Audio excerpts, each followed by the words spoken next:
ನಮಸ್ತೆ ಸ್ನೇಹಿತರೆ, ಇವತ್ತಿನ ವಿಡಿಯೋದಲ್ಲಿ ಕಡಲೆಕಾಯಿ ಚಟ್ನಿ ಪುಡಿನ ಯಾವ ರೀತಿ ರೆಡಿ ಮಾಡ್ಕೊಳ್ಳೋದು ಅಂತ ತಿಳಿಸ್ಕೊಡ್ತಿದ್ದೀನಿ.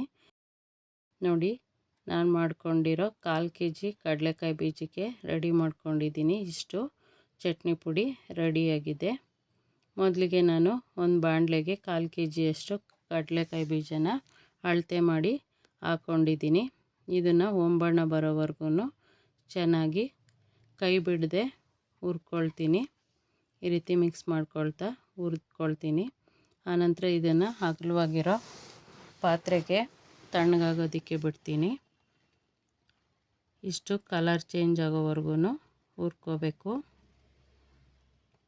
ನಾನಿಲ್ಲಿ ಸಿಪ್ಪೆನ ತೆಗೆದೆ ಹಾಗೆಯೇ ಚಟ್ನಿ ಪುಡಿಗೆ ಬಳಸ್ಕೊಂಡಿದ್ದೀನಿ. ನಿಮಗೆ ಸಿಪ್ಪೆ ಬೇಡ ಅನಿಸಿದ್ರೆ ತೆಗೆದು ಬಳಸ್ಕೋಬೋದು. ಇವಾಗ ಕಡಲೆಕಾಯಿ ಬೀಜ ಹುರಿದಾಗಿದೆ. ಈಗ ಒಂದು ಹಿಡಿಯಷ್ಟು ಕರಿಬೇವು ಸೊಪ್ಪನ್ನ ತಗೊಂಡು ಇದನ್ನು ತೊಳೆದು ಆನಂತರ ಕಾಟನ್ ಬಟ್ಟೆನಲ್ಲಿ ಒರೆಸ್ಕೊಂಡಿದ್ದೀನಿ. ಇದರಲ್ಲಿ ನೀರಿನ ಅಂಶ ಹೋಗೋವರೆಗೂ ಹುರಿದು ಎತ್ತಿಟ್ಕೊಳ್ತೀನಿ.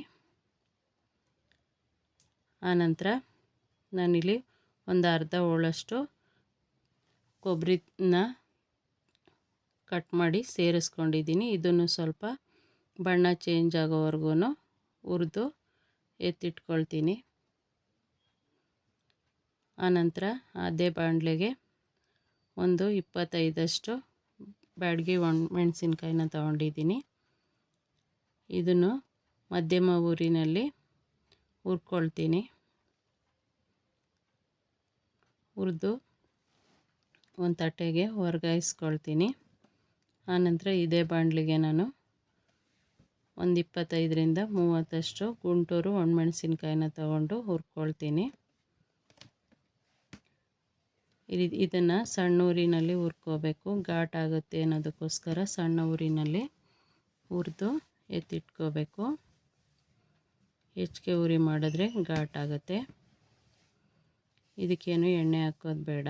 ಆನಂತರ ನಾನಿಲ್ಲಿ ಒಂದು ಸಣ್ಣ ಬೌಲಲ್ಲಿ 3/4 ಬೌಲಷ್ಟು ಜೀರಿಗೆನ ತಗೊಂಡು ಹುರಿದ್ಕೊಂಡಿದ್ದೀನಿ. ಆನಂತರ 3 ಬೆಳ್ಳುಳ್ಳಿನ ಬೇಳೆ ಮಾಡಿ ಸೇರಿಸ್ಕೊಂಡು ಅದನ್ನು ಸ್ವಲ್ಪ ಹುರಿದು ಎತ್ತಿಟ್ಕೊಂಡಿದ್ದೀನಿ.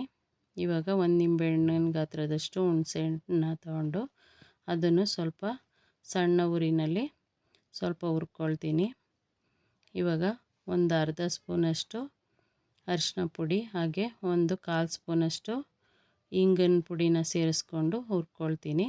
ಇದನ್ನು ನಾನು ಎಲ್ಲ ಹುರಿದು ಸೇರಿಸ್ಕೊಂಡಿರೋ ಪಾತ್ರೆಗೆ ಹಾಕ್ಕೊಳ್ತಿದ್ದೀನಿ.